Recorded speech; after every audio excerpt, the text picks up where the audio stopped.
It says we're live. And we are live. Woo! Welcome, everyone. It's our second conversation, talking to AWS heroes about getting their views on reInvent and getting their views on. Sorry, I'm currently dealing with the world's worst UI. Oh, yes, we're live. Don't break YouTube again. Yeah, got a very patient audience. Double checking that YouTube has gone live, and they put a pop-up in front wanting to know if I want to schedule another stream, which is bizarre. But it is live, which is great. And with 2 viewers, it's probably me and you, Vlad. So where were we? Just talking about getting Vlad's views on the container announcements, getting views on reInvent, getting views on the world. Hello, we see a wave via YouTube. Yes, we're definitely live. Thank you for that. Thank you, Satya. I waved twice. I could have figured out how this thing works. I'm mainstreaming on new friends. So, Vlad, what are your thoughts about reInvent? Like, we met last year at reInvent as heroes. You're initially this shy guy who came out of his shell after a few beverages later on in the evening. And you're now one of the more vocal heroes. You're AWS container hero. You've got a lot of opinions, a lot of thoughts around that space and general AWS as well. What are your general thoughts around reInvent this year compared to reInvent last year? You know, the good, the bad, and the ugly. For background information, last year was my first reInvent. I became a hero like a month and 2 weeks before reInvent or something like that, because I didn't actually know if I was gonna be able to make it to reInvent in such a rushed fashion, but I made it. And yeah, so not like other heroes, a bunch of experience with reInvents, a bunch of experience with community. So I was feeling very much like an imposter there. It was an interesting experience, but no, everybody was super friendly. And surprising to me, that friendliness and openness of the community has really kept up in this virtual reInvent world. I really like that. Like, people are still chatting. There are a bunch of communities. There are a bunch of recaps like this. Everybody's chatting on Twitter, on Discord, on Slacks, on everything. There is a definite lack of like an actual community place where people can all get together. But as always, we've made do and people are super friendly. I really, really love the fact that this year's reInvent is a lot more accessible. A lot more people are able to enjoy reInvent now, which is a big deal. I'm trying to remember the numbers of how many people came this year, but I'm not gonna. Yeah, I know Andy Jass's keynote in theory was watched by, I think, 200,000. You know, whereas normally you get about 20,000 in that hall. You know, so that's a huge number. Obviously, so they've always streamed it live too, but you know, it now at 200,000 became a shared experience with 200,000, not a shared experience of 20,000, and then the rest. Yeah.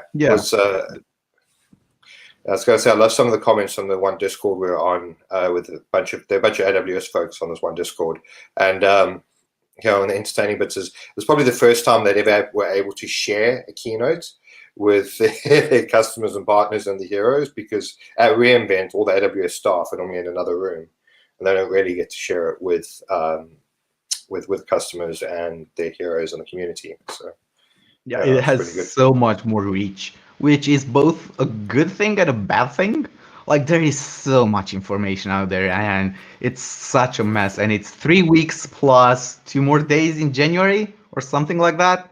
Yeah. And it's so much. Like, it was one concentrated week last year, which was fine. It was doable. On Wednesday, I needed half a day for my mental health. And for the first time in my life, I lost my voice. I did not think that was even possible, but it happened at reInvent. But yeah, now it's 3 weeks and it's just as intense. Cool. So quickly say hi to Marsha, who's quickly Ooh, popped in and said, hi, hello, Marsha. Marsha is developer advocate at AWS, but she used to be a hero, and she was actually at a lot of the hero events. She just joined AWS at that time, so she had this like 1 foot in the hero camp, 1 foot in the AWS camp. But it's still cool that Marsha's always going to be a hero to us. I completely agree with you on the accessibility bit. It's great that a lot more people can access it. I know on the one Discord we're on there, there's a couple of folks who are students who would never gone to reInvent, a couple of folks who they're just following online to an event they would never been able to go to, because their students or their company hasn't fully invested into AWS or whatever it is, and people just improving their own knowledge, which is a great aspect of it. But and the length of it is a challenge. it's not just the actual content, the talks. Those are going to be up on YouTube. It's fine. Everybody will see them at one point. There is value in seeing them, I don't know, a couple of weeks earlier, but it's not that big. The really awesome thing is having this hallway track, chatting with people informally is now way more accessible to way more people. Everybody gets to take part in those discussions. If they don't want to discuss, they can just lurk in and listen in and just learn, or they can join in, they can get their questions answered and things like that. And that's amazing. Oh, and I really love from an accessibility standpoint, all the talks had subtitles, which is props to AWS. Yeah, I think they've captioned some of the, if I do remember, they did used to caption some of the talks live last year, but not all of them. I don't think it was a constant thing, if I remember correctly. It's still a relatively new thing. But it's great that everything is subtitled. Even if you speak English, sometimes you don't always hear a word that someone says, or it's a lot easier to follow if it's subtitled, significantly easier to follow if something's subtitled. I do enjoy that. And as Marsha is saying, it's also the first time that a lot of the talks in multiple languages. I've noticed there's been talks in Italian and Spanish, German, all kinds of languages, which definitely improves accessibility.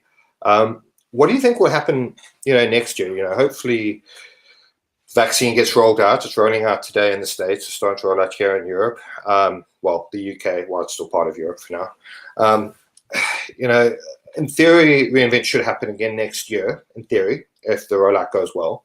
It would be bad to lose accessibility bits. It's great to have the physical in-person hallway track back. How do you think they could potentially do a hybrid of the two? Maybe live stream all of the talks, something like that? I don't know. First of all, I don't think we're gonna get a reInvent in person. I don't know how many people know, but 1 week before reInvent, there's KubeCon and Cloud Native Con North America happening. And they already announced for next year that they're going to have a hybrid event. Like most of it is still gonna be online, but they're gonna try to have an in-person event in LA. Now, they announced this a while ago. I personally haven't seen any updates on it, so I don't know how recent my info is. But I don't think we're gonna see that big of a reInvent. I still think we're gonna see something hybrid. In what form, I've got no idea. I'd love for all the talks to be streamed live. Like the last year, I really, really wanted to go to the builder session, which were like 10, 15 people in a circle discussing a problem between themselves with experts from AWS whiteboarding solutions.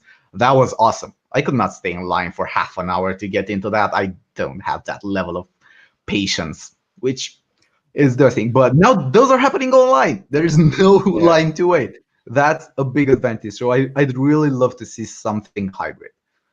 What we're gonna see, I don't know.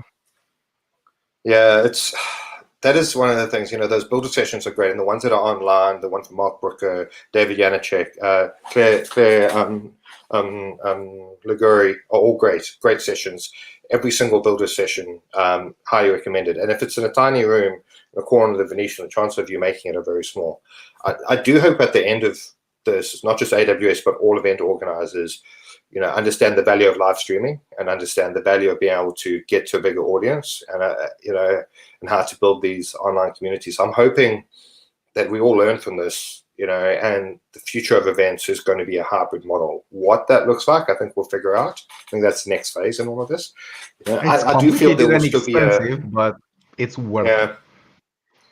Yeah. I personally, I do think there will be a physical element to reInvent, but I do think it will definitely still be hybrid. I think Andy Jassy will want people in the room clapping, rather than the canned clapping we've been getting, which is not fantastic. I think some people are saying it's coming from Poly, because I know Poly has claps, but I don't know, hopefully it's better than that. But I do think there will definitely be an element. Maybe it is going to be a 10,000 or 5,000 reInvent, something like that, and then majority of it online. Maybe there's something like that rather than the huge, big 70,000 people or whatever it's going to be. So should we get into some of the announcements? Let's get into the announcements. What do you want to start with? So you're very vocal about some of the container announcements. So let's just talk about ECR Public, the public registry, and then also Code Artifact, and potentially is it Code Artifact, AWS Artifact? The Code Artifact, I think. Yeah, Code Artifact. That's it. Yeah. We're heroes. So we're like really good at AWS. You can see our skills. Yeah, that's it. It's like almost 200 services now. It's 100 and something. It's hard to keep up. So what do you think about ECR Public?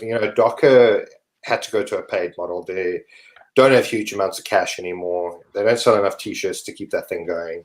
And obviously it costs a lot of money. Obviously, assume it's a good move for the container community. What are your thoughts about AWS running its own registry now?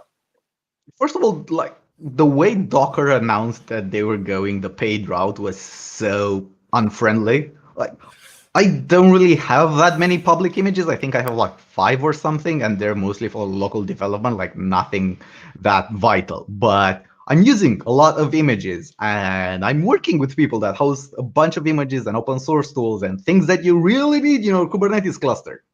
And they have a business model on top of that. So they would have loved to be able to pay to keep their images on Docker Hub. But the initial announcement, hey, we're going paid, you're going to be able to pull like 10 images and then no more, bye-bye, was so unfriendly, and the whole community panicked because it also had a super short time frame. AWS, props to them moving fast, not breaking things, announced ECR Public, and then they announced it. I don't remember where they announced it, but they actually GA'd it just before reInvent, didn't they? Yeah. I think it was like the day before or something. Yeah.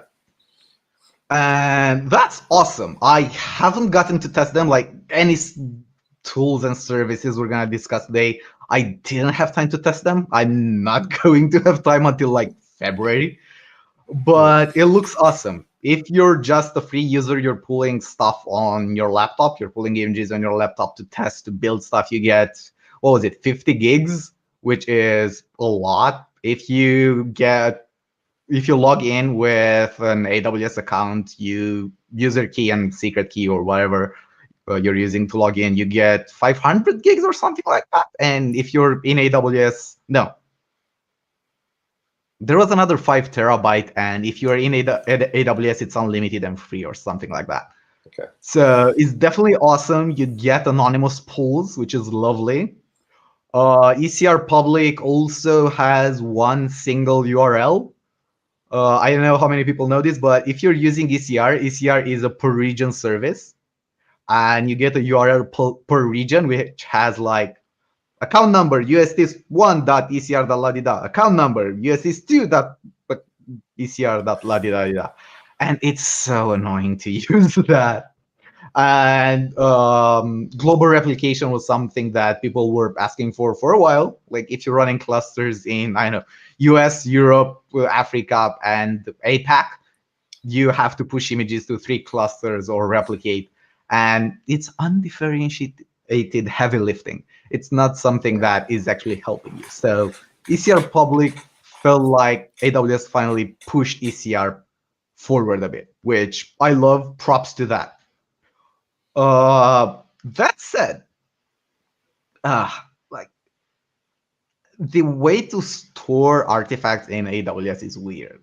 Like you have Code Artifact, which stores NPM, Python, Ruby, and .NET packages, if I'm not wrong. I'm probably missing a couple languages here. you've got ECR, and a bunch of other services that are storing stuff in S3 more or less invisible to you. Why? Why are they so? Why is not ECR part of Code Artifact? Because Code Artifact also has a bunch of very nice things like caches and redirects and rewrites. It's an awesome service. I would really love that for ECR. If I'm pulling the same image 10,000 times a day in my container, I'd really like maybe, not to pull that from Docker Hub every single time. Maybe I could pull it from ECR, which is closer. But the two pizza team hits again. So we get a bunch Yeah, of services that kind of work together but have differences. yeah, that's definitely a quirk, a feature of the way AWS works, because clearly Code Artifact is built by one team. We've got their own roadmap, got their own priorities, and ECR is built by the container team who have their own roadmap and priorities. And as a guess, I'm thinking ECR, the container team said, oh, here's an opportunity to help the community and build this awesome thing. And they just went and did it instead of waiting for the Code Artifact team, who have a whole other set of priorities. It would completely make sense for it all to be one, because let's be honest, it's all being stored in S3 anyway. It's just different interfaces managed by different teams. That's just AWS being AWS, and that's a feature. That's they build awesome services, but and there's a bigger or a smaller but depending on what we're talking about. No, definitely. I was going to ask you. No, I can't remember now. I was going to ask. So let's talk about some of the other announcements. Let's do a non-directly container or container and a service announcement. Lambda now supports containers. Do you see the container market potentially, existing container users? Do you maybe see them moving some workloads to Lambda? Now that it's easier and they have the same tool chain, because the whole idea of Lambda supporting containers is that folks who want to use who have an existing container development tool chain, they can basically now just adopt Lambda quite easily. That's the theory. Do you see that playing out, or do you think it needs to be more education for folks who have got investments into containers today to move some workloads to Lambda? How do you think that's going to impact? First of all, disclaimer for everybody. My job is I'm a consultant. Well, right now I'm on sabbatical, but I'm still doing some advising. Anyway, I'm a consultant, and I joke that my job is to be a professional mistake avoider. And I'm not joking that much when I'm saying that. 90% of my job is, let's not make the same mistake. Here are 10 blog posts about people that did that and how it's gonna fail. Let's not fail the exact same way. Let's fail differently. That might be better. So I tend to be a bit pessimistic about the announcements, and I tend to view them in, oh my God, this is gonna be used so badly by so many people, and they're going to break everything. Clean languages. And I'm gonna see the exact same thing with Lambda containers. So first of all, I am 100% sure that somebody that has an app on-prem is going to put that in a container. An app running on VMs, not containers, is gonna put that in a container, is gonna get the image to 9.999 gigs, shove it in a Lambda and say, we're cloud native, we're serverless, yay, give us VC funding. Which on one hand is good because it's enabling people to move to the cloud, to focus on other things and still run their legacy, but not really legacy applications. That's a good thing. But that's going to lead to so much bad things. I really love that Lambda was forcing some best practices. What do I mean by that? The example I like to give on this is comparing it with containers when you do logs. If you don't have observability, you don't have end-to-end tracing, you don't have all that fancy stuff that, by the way, you really need. You have logs. Well, for Kubernetes, say you have 3 pods, you can do kubectl logs-f, which is basically TLF on all 3 containers, and you can kind of debug that. When you get into hundreds of containers, it gets weird, but you can still kind of do it. Now, you have 3 containers in Kubernetes. In Lambdas, you're going to have 500 invocations. And that was a really, really, really hard thing to do, looking at the logs for that, because each function gets its own log group in CloudWatch logs, and it was a mess and it was painful. And people were saying, oh my God, Lambda is terrible, never use Lambda, everything is bad about it. But that was Lambda forcing people to invest in observability, forcing them to invest in making software that is runnable, making software that is maintainable, making software that is understandable. And that's not because I'm a nerd and I love that. That's because it brings business value. And we've seen that with a bunch of companies that adopted serverless. They move so much faster. They save so much money and all that good stuff. I'm not going to rehash it. But then AWS added CloudWatch log insights, I want to say, which kind of made that easier. So now they're not as forced to learn best practices, which, again, on one hand is very good. On the other hand, and Lambda containers. Ignoring the terrible migrations that are going to happen, they are not really running containers. Like, you cannot take your container image and shove it into a Lambda. You gotta use the again, I have not tested this, but I've read about it. Way smarter people than me are blogging and writing blog posts and details. But you gotta start from a Lambda base image and then add your stuff, which is not that hard of a thing to migrate to. And I see them as a godsend for the ML and media people. Like, we all know how many blog posts and how many hacky hacks there were to get around the 250 megabyte limit for a Lambda function. And some people had very, very, very valid workflows for Lambdas that really had a bunch of dependencies. Machine learning and media workflows were generally the ones. And for them, it's perfect. For others, I think it's going to be not that good of an investment. Will I see people moving to that? Maybe. I mean, now it gets even weirder. Like, I want to run a container on AWS. Where should I run it? Let's look at it. So we're going to ignore Corey's Queen code build because reasons. You can run containers in code build, but we're going to ignore it. So you've got ECS, you've got EKS, you've got Lightsail, you've got Lambda containers. Fargate is included in, don't get me started ECS, on AWS naming. So ECS, EKS, Lambda, Lightsail, and Elastic Beanstalk. I knew I was missing one.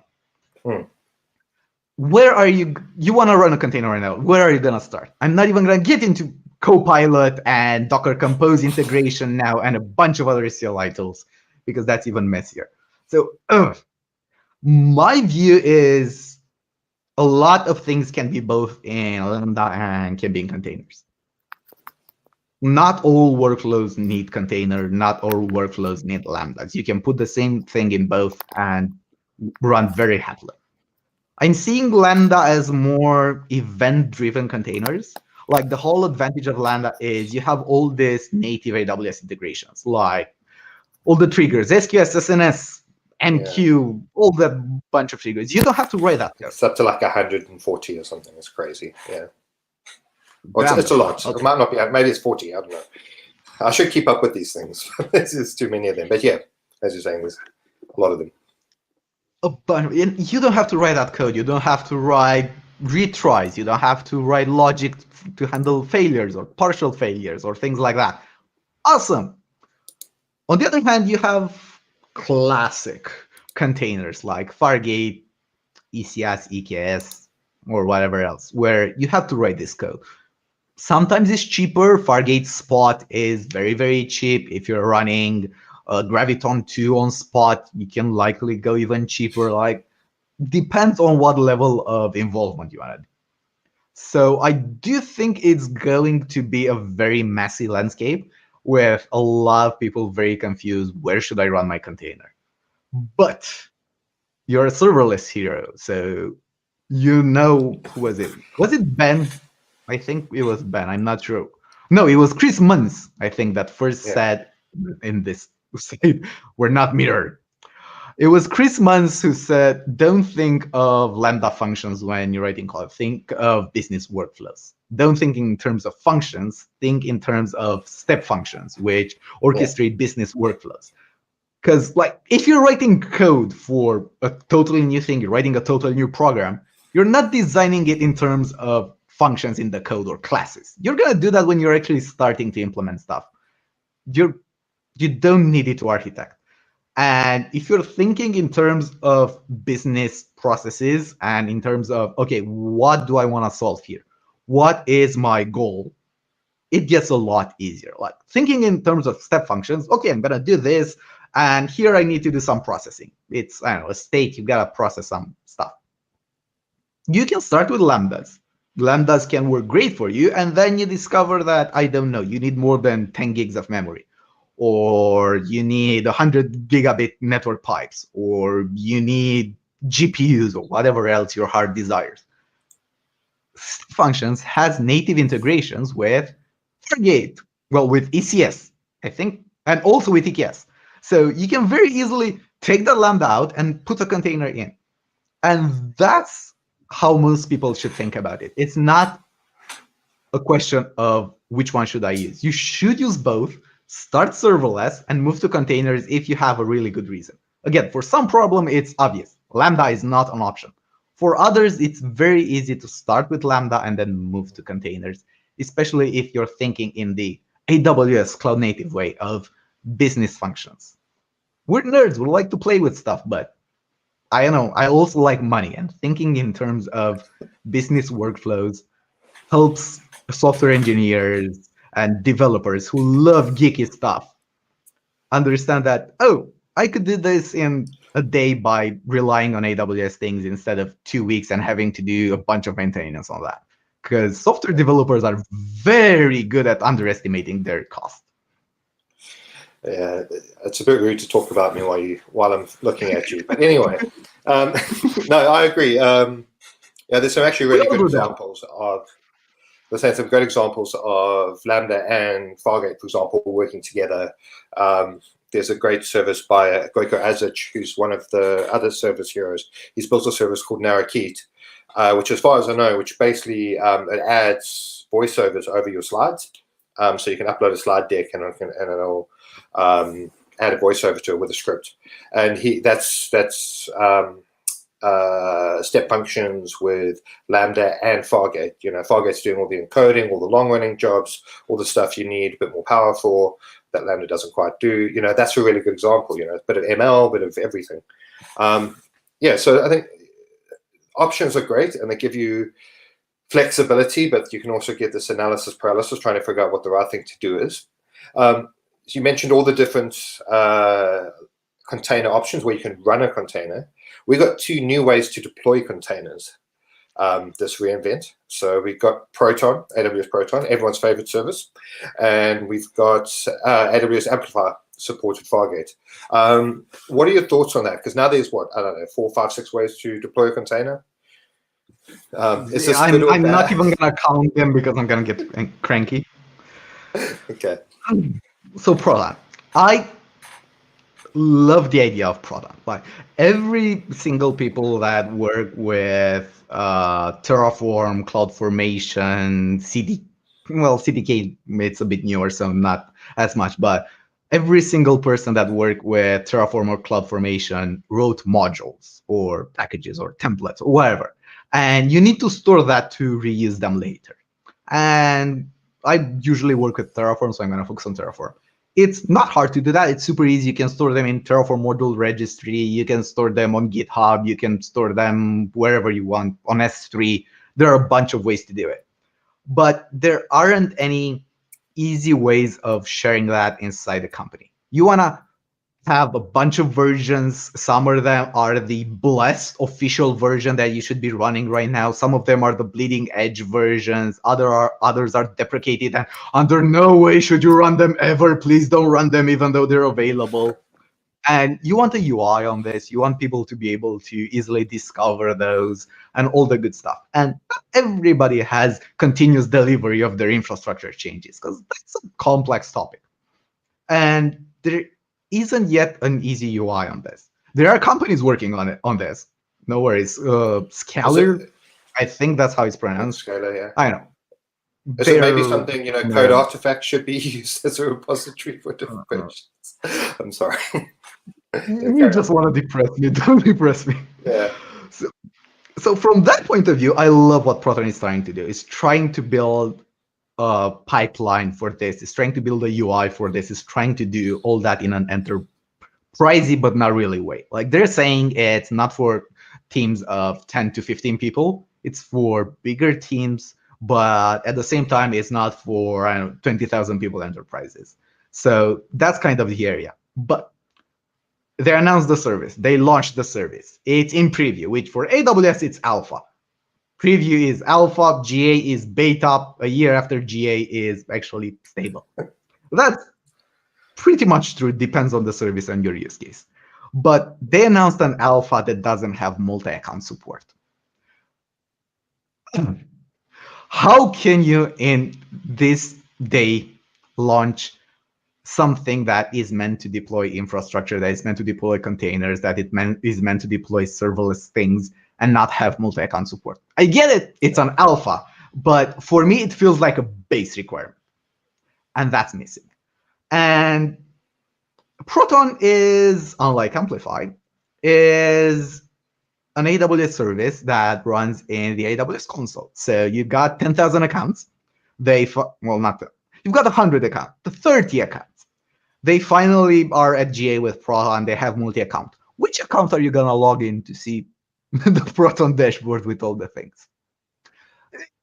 Like, it's a hard problem to solve. It's genuinely a hard problem to solve. And that missing, for me, like lights up some, like maybe this is weird. Like, I don't know what's happening to it.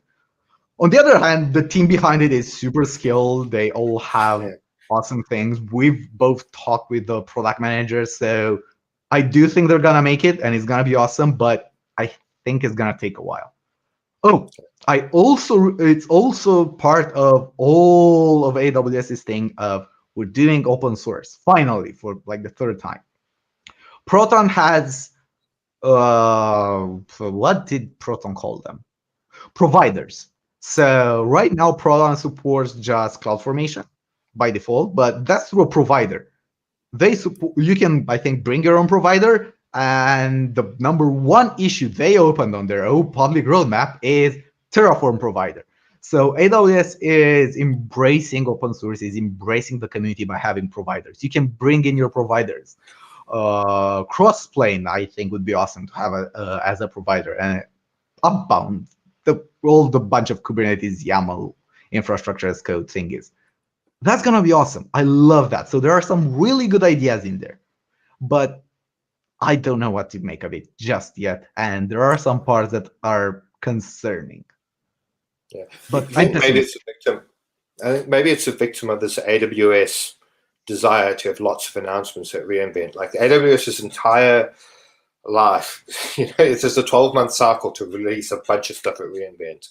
And maybe they should have said, hey, this needs a bit more feedback, a bit more, hero feedback, a bit more community feedback, end user feedback, and we can announce it at a summit, for example. Like I would love to see AWS, announce half the number of products or a third of the number of products at reInvent, and have them all available at the time they get announced, even if it's preview or whatever, in a usable state, and then rather announce more products at summit, delay that product for 3 months, announce it at a summit. So at least the point when it's announced, we can go and use it, and it's going to provide immediate value, as opposed to go and look at it. Oh, we're going to look at this another 3 months or 6 months before we look at it again, because then you kind of forget about these things. I don't know. I don't know. What are your thoughts on that? I don't really agree with that. Oh my God, I'm going to sound like such an AWS shill right now. AWS has the concept of a one-way door and two-way doors, like reversible and irreversible decisions for people that are not so AWS obsessed. So, and this is a reversible decision. The fact that they came out with it, for me, is a good thing. They announced it. They got a bunch of feedback. Some of it good, some of it bad, but it doesn't matter. They got feedback. They now know what to build. They know how to build it. They didn't spend 3 months going in the wrong direction. Not saying they would have gone in the wrong direction, but they could have. By announcing early, by doing this in public, they're getting a bunch of feedback, which props to them. It is risky and it's a reputation hit. Like we're all complaining, what is Proton? We don't like it. Wah. But on the other hand, AWS is taking all this feedback and baking it into the product, which is awesome. EKS launched the same way. It was unusable for the first year. Well, I'm being mean to it. It wasn't unusable. It was usable for certain workflows, not my workflows. Yes. And that's okay. Yeah, that is true. I think maybe it's one of those where when Andy Jassy said, "Oh, we have a new way to deploy containers and serverless workloads, AWS Proton," and gave almost no detail on it, then folks went in and actually looked at it, and then all the questions came up. I think it's immediately just the concept of having a unified way to deploy cloud native workloads was very appealing to a lot of people. Where people had issues is actually how it works. So, there's definitely a market for it. There's definitely a market for this unified way to deploy cloud native services.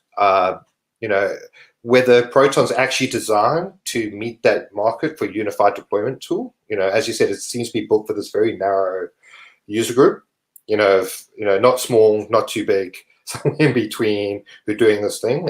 Maybe it will expand, maybe it will grow into the thing Andy announced. But as you said, getting it out there, getting feedback, whether it's good or bad, can save you months. That's an interesting one. So the other container deployment announcement was Fargate, which is Fargate support for Amplify, which massively simplifies deployment of Fargate containers. It deploys VPCs for you. You can deploy load balancers or use API gateway REST API, HTTP APIs as well. It does a lot of magic under the hood that you don't have to worry about and just kind of works through CLI.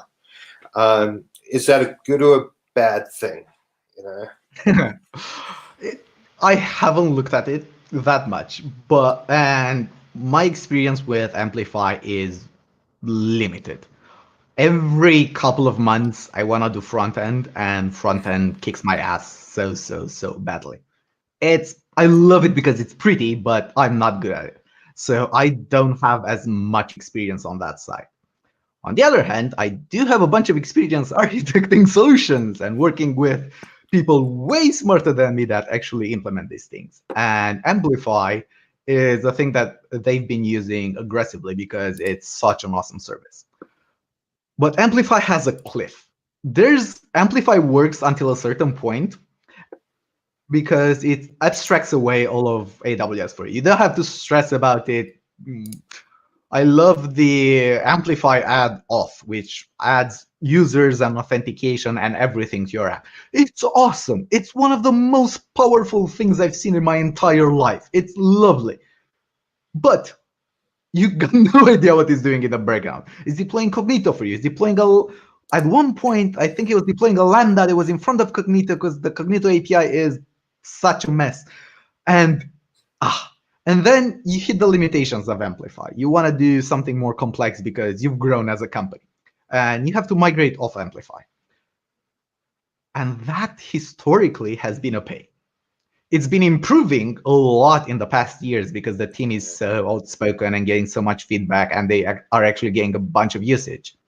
And now they're using CloudFormation in a way that is more easy to migrate somewhere else, I think. Again, I'm not very up to date. So from that point, it's awesome. But I don't know how easy it's going to be to evolve your container strategy starting with Amplify. Like, where is that cliff and how hard it is to move off it? AWS now has a bunch of ways to start with containers. Want to run a container easily? Use ECS CLI v2, which is now called Copilot. Yeah. Use Amplify, or use the awesome CDK, which is definitely stable and 1.0, and yes, you should definitely use it in production. Please don't. Yeah, no, there's a few ways. Again, from the perspective of somebody new to this, somebody that wants to, run a Ruby on Rails application. They want to build a company, they want to run a container. Where should they start? Like, they know they don't want to do AMI maintenance, doing software updates and kernel updates and patching AMIs and all that stuff. So they know they want containers, and here are the options. Pick one. and it's hard. And it's not that it's hard now. Like what I'm saying right now is gonna be outdated in like 6 months. That's the problem. Like when Fargate launched, Fargate was terrible. It was an awesome service, awesome idea. It was so expensive. Every single person and every single company that looked at Fargate initially was, oh my god, no. Like this is so expensive. And then Fargate got a 50% price reduction. Fargate got support for Fargate Spot. Fargate got support for savings plan. And people, Fargate is actually now a good option. Yeah. But does your company have somebody that can look every 3 months at all the solution and see what's changed? Do you have somebody subscribe to the bunch of AWS information sources to get a bunch of emails? Not everybody does that. And that's a problem. Staying up to date with AWS is more than a full-time job. Look at us, we're heroes, and we're like, we think that's true. What's that service name? Yeah, that's a problem. I'm up to date with the stuff I use every day. But yeah, beyond that, it's like every couple of months I'll like dive in and see what's come out. I think one of the things with Amplify CLI, like I remember when I was part of Cloud Guru and we started that, the first Cloud Guru courses taught you how to deploy WordPress to Amazon. And it taught you how to deploy a WordPress instance to Amazon. You had to learn how to configure a VPC, deploy an EC2 instance, learn how to work with IAM, configure IAM roles,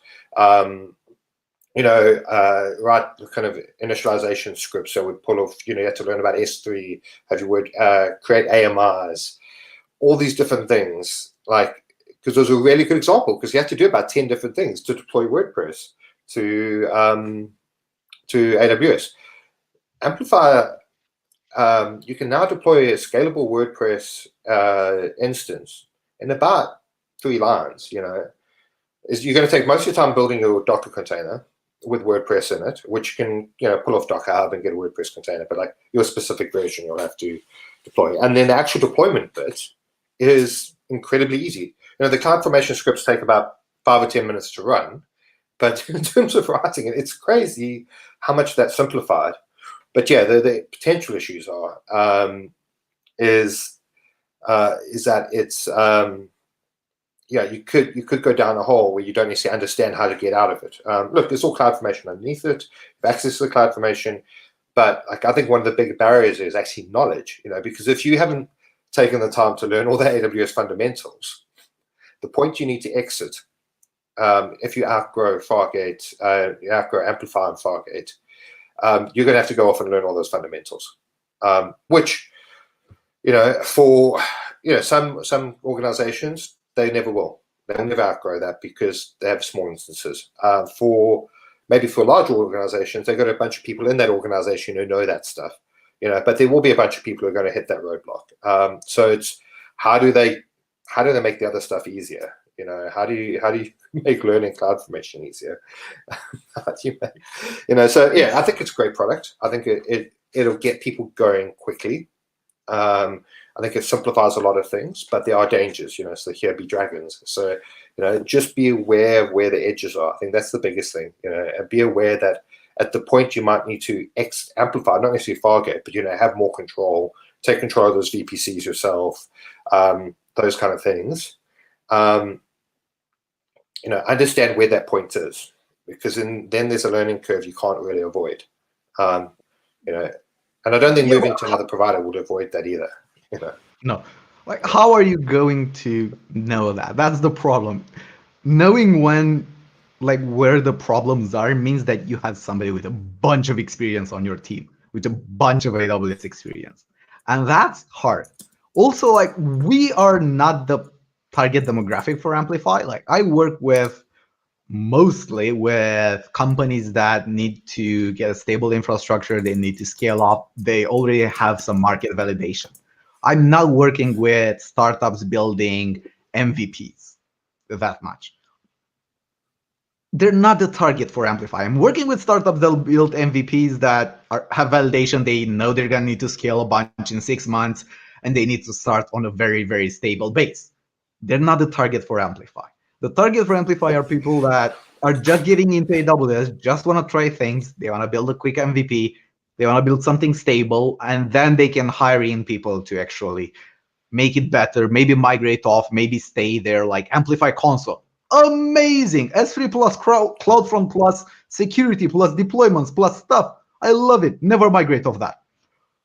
But if you are a startup, you get to scale to a certain point and then you can bring in people. That's an awesome proposition. So I still love Amplify, but I'm still aware that I'm going to have a bunch of people reaching out. Hey, Vlad, so we started on Amplify, now we need to migrate off, and we've got no idea how, and we're not scaling, and our latency for our customer is terrible now because we have a bunch more customers, and our retention is bad because they're not getting the expected level of service and a bunch of that.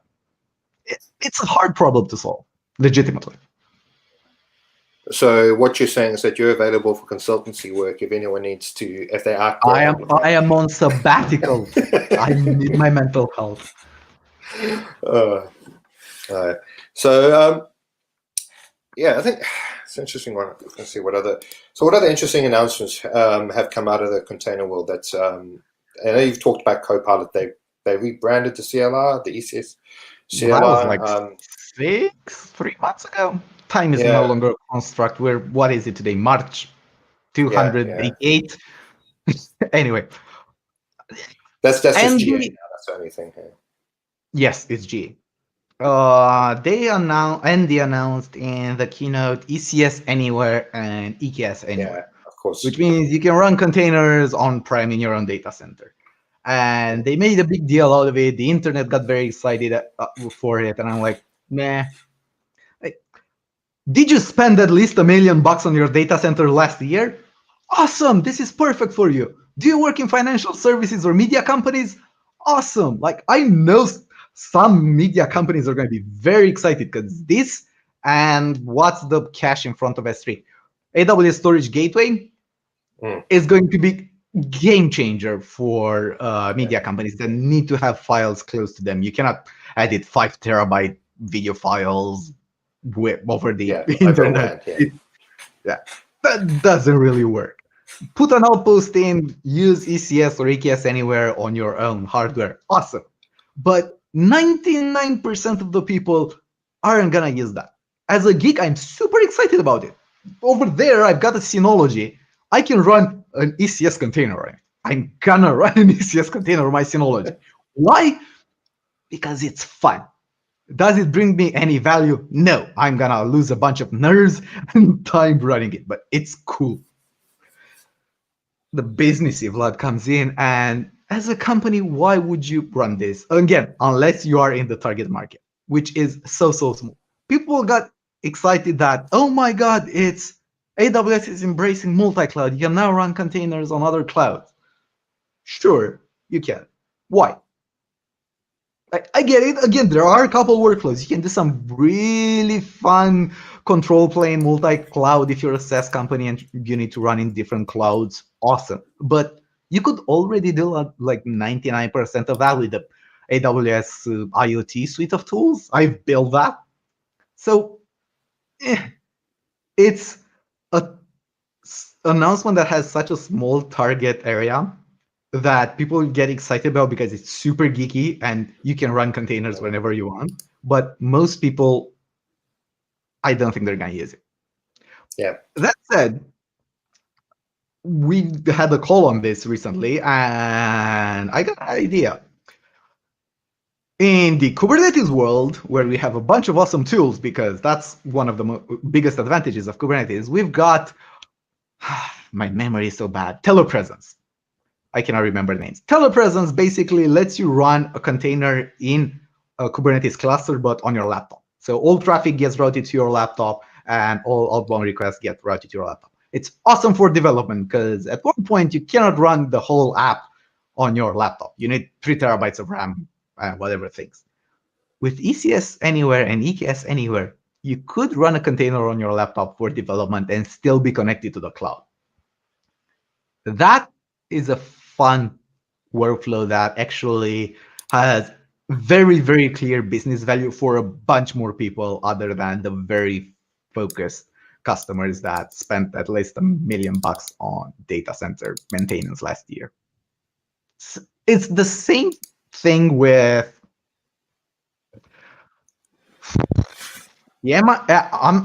EKS distribution thing. AWS is open sourcing. They announced they're open sourcing. They did not open source it yet. It's coming early next year, I think. I don't know. They're open sourcing their EKS distribution, which is awesome. Again, AWS open source. If you have to maintain your own cluster with kops or kubeadm on AWS, you can now use AWS validated tools. They do a bunch of testing for that, as we've seen with the Kubernetes 1.12 mess. And that's lovely. AWS, again, embracing open source. Awesome. Are you going to use it? You really shouldn't. What do you think about this? Are you excited about running containers on Raspberry Pi? No, I think it's one of those things where, like you said, like a lot of the announcements this year have been for a very specific sector. Like AWS hasn't announced a lot of broad-based services that 80% of their user base is going to use. They've announced a lot of stuff that, like EKS Anywhere, ECS Anywhere, is a very important announcement to a small number of very important customers. There's very large organizations and the media organizations. So yeah, but the average user, the average AWS customer is not going to necessarily need it. And you don't want to necessarily be running workloads across multiple cards and on-premise and all that thing, because it's extra effort. It's a lot of undifferentiated heavy lifting, unless you have a very specific reason to do it. So, in finance, you can't be all in on one provider. You have to have two providers. That's one really simple, example. But you're not going to do it like this. I work with finance companies. If you do multi-cloud, you're not going to implement it like this. No, yeah, that's true as well. Because then you still have a dependency back to AWS potentially. Maybe I think one of the examples they give is about having data in a particular jurisdiction where they don't have an existing region, which, for most of Europe and the US is not really an issue, but for some parts, other parts of the world, it will be an issue. I'm from South Africa originally. There are regions there, but that's the only place in Africa that there are regions. So if you're anywhere else in Africa and you can't move data out for latency or for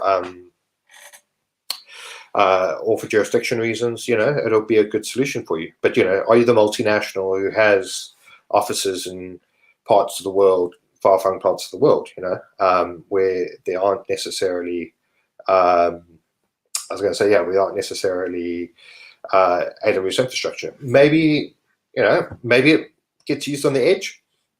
Maybe you're seeing, but that's kind of what Outpost is supposed to do. But Outpost is so expensive. The 1U and 2U stuff, not the full stack.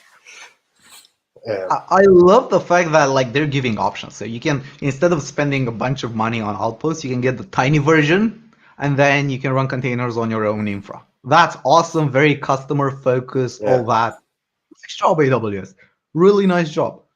But how many of you old viewers are running containers on Edge?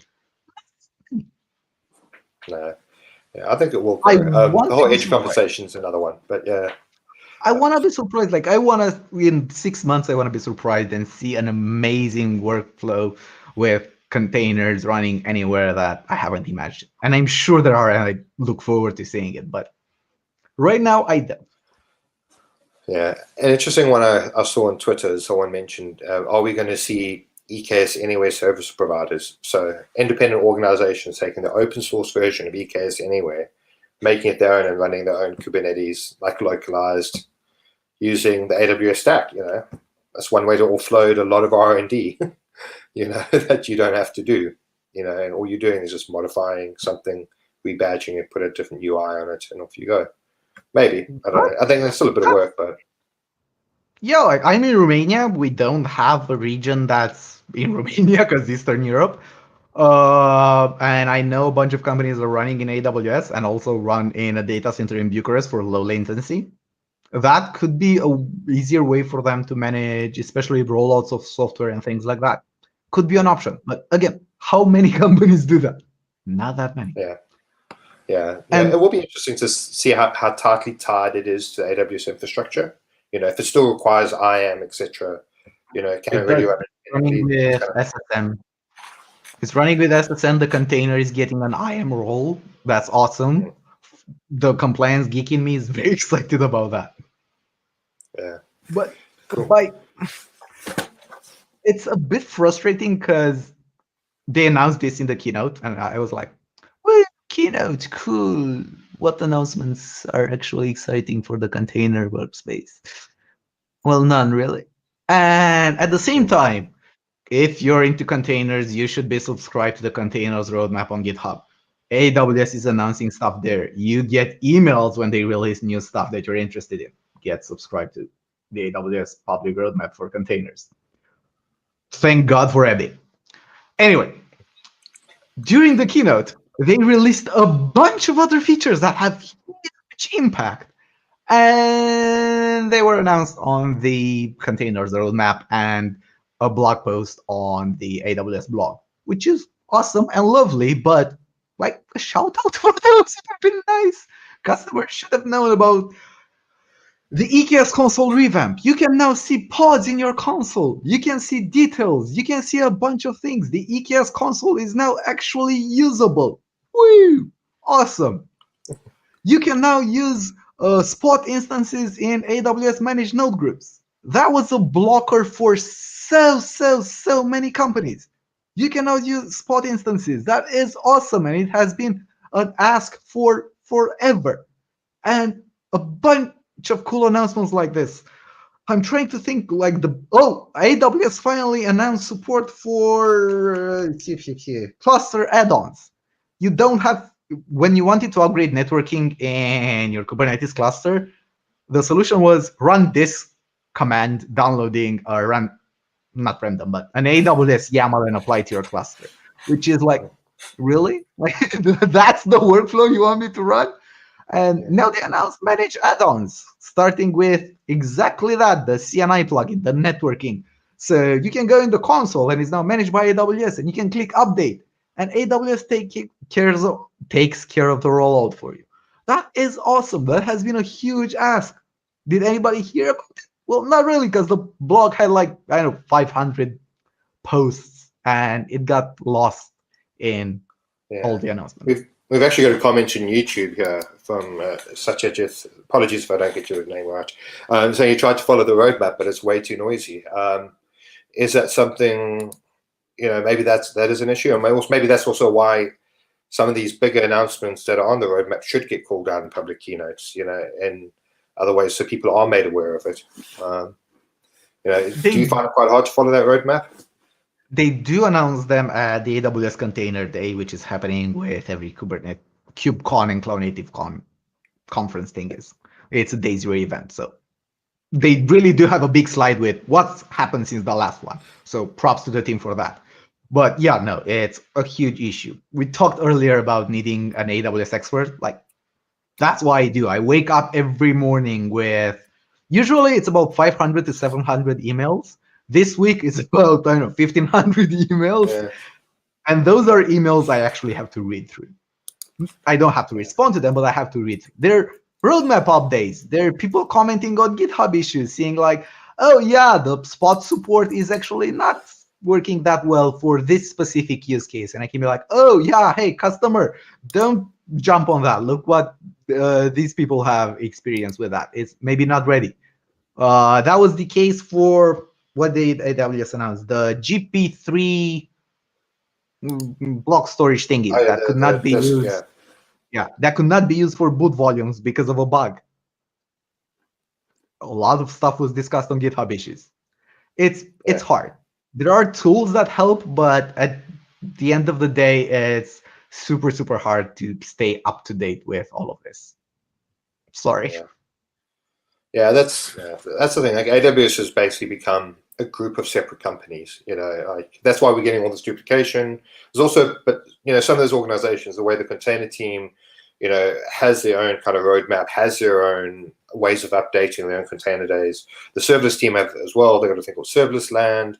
If you want to keep up to date with what's happening in the serverless team, you do that. You follow serverless land. All the announcements are there. Anything serverless related is there. But yeah, it does become really hard once you go that level up and try and look at everything, because you don't just use one piece of AWS. No one just uses containers because they need to connect to databases, they need storage, there's networking and all other things they have to do. And same with serverless. And that's not going to get better. So it's just, it's going to keep us getting busy. worse. Yeah. I have a story. I was working with some customers and I was doing on-sites with them. And I was coming in like a flower at like 11 o'clock midday, and I would spend 4 hours sitting on a couch with my iPad, like swifting through GitHub notifications. And people were like, Vlad, aren't you gonna work today? I'm like, I am. Like, this is what you people pay me a bunch of money to do, to be up to date with this, to know what mistakes and what challenges other people have so we don't make the same errors.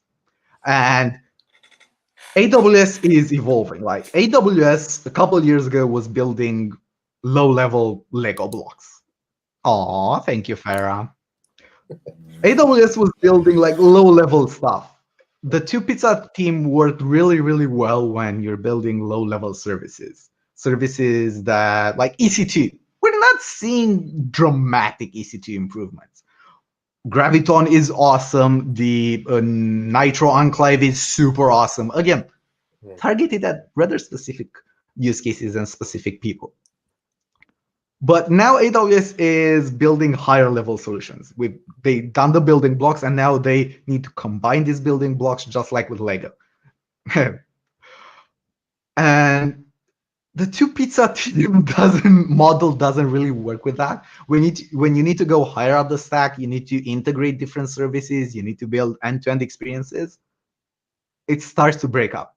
AWS is taking notice of that, and there are signs that they're definitely aware of the problem and the issues that their customers are having. But at this size, it's going to take a while to change this whole mentality and focus on developer experience, the focus on customer happiness, the focus on everything. As you've said, I've got a brother who's recently finished his uni in computer science. He's working in computer science.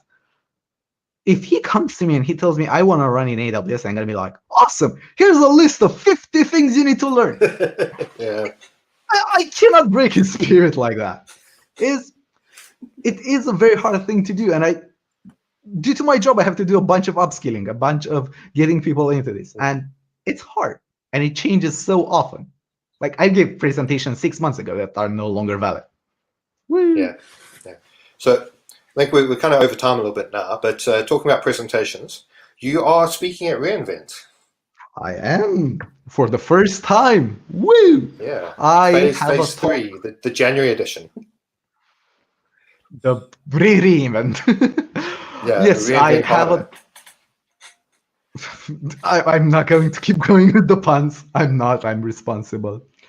Yes, I have a talk on January 14th, January 15th. It's on the public agenda thingy. Com401, scaling containers on AWS, is going to make the problem of, oh my God, I want to run containers, what do I use, easier for you all. I tried to actually answer and give some guidance on that. Some people might or might not know this if you're following me on Twitter, which you probably don't, because I've got very few followers. I had a blog post where I was comparing Fargate. I was comparing ECS and EKS on Fargate with EKS with EC2 nodes. Which one was faster? I had customers that needed to run at scale, that needed to run a bunch of containers and scale up very, very fast. And I benchmarked that. That was, in my mind, a very important data point because it helps when you're architecting stuff. The numbers are not definite, they're changing. There are a bunch of things that can affect how fast you're scaling up or down, but at least having a reference to that is very, very helpful. So do watch the talk. Com401 is going to be an updated version of the graph. I'm gonna go into best practices. We're gonna discuss cost.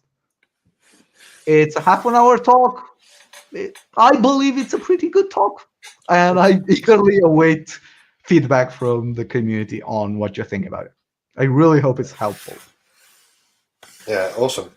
So yeah, one last thing. Obviously, we're chatting. Homeschool.dev. You are running a course with us from January 2, so people can get to hear your rants. For those who are not familiar with homeschool courses, they are time-boxed courses done in a cohort with active mentoring from the instructor. So Vlad is running a 4-week course on running containers in AWS. We'll cover all the fundamentals required, whether using Fargate or EKS. And at the end of it, you'll be able to effectively run containers in AWS in various ways you want to do it. And the great advantage is you get direct access to Vlad. So if you have any questions, you're not going to be, stuck on a forum when the instructor never answers. You're going to have someone who spends half his life reading GitHub issues, who will be able to go into detail onto as a why problem, why something is a problem. So yeah, just go to homeschool.dev, check it out. Yeah. And yeah, if you're interested, sign up. It's my way of solving the problem of I want to run containers on AWS. I've got no idea how. Yeah, awesome. Any last words, lad? Have a nice reInvent. It's still going. We still have one more week. We still have reInvent 2 more furious. I'm trying not to use my cringe. Tomorrow should be good. Yes. And apparently it's not going to be the keynote we're expecting. So you really should join that. Wink, wink, nudge, nudge. I don't think they're going to see any product announcements. I have a feeling like last year there was the Builders Library, and it used to be Werner did all like the more technical developer focused stuff, and Andy did all the more business focused announcements, and then Andy's doing more and more, and Werner's been doing less and less. I don't think Werner's going to announce anything, or no product. I don't think he's going to announce anything you can pay for. That's my idea. He announced Builders Library. I think it'll be more like that. It'll be a high level, roll back the covers a bit, give people an understanding of how AWS builds things to help educate us. So that's my thoughts. I don't know. I agree, and it's what people are building on AWS, how AWS is actually doing good in the world. I know that sounds cheesy, but bear with me here. That's awesome. The ocean mapping thing that Werner highlighted last year, that was awesome. His whole series on YouTube, I forget the title, what people are building on AWS, is going to a bunch of countries, a bunch of cities, meeting a bunch of people that are building world-changing stuff on AWS and highlighting that. That is amazing. And I very much look forward to that. Okay. Awesome. Well, I'm sure, if you want to chat to Vlad, find him on Twitter, put his Twitter handle in the chats. He's awesome. He's a great follower on Twitter, very entertaining. As Ben was saying, definitely agree. Was one of my favorite keynotes. When Werner gets technical, he used to be a university professor. He knows his stuff backwards. He's not just a mouthpiece. He really, understands and knows his stuff. And when he starts talking, it's awesome. It's like an advanced builder session for all of us. So yeah, enjoy that. We'll chat soon. We might be doing another one of these during the week. Just follow us on Twitter and you'll see more details. Bye, everyone. Bye-bye. Thank you. Bye.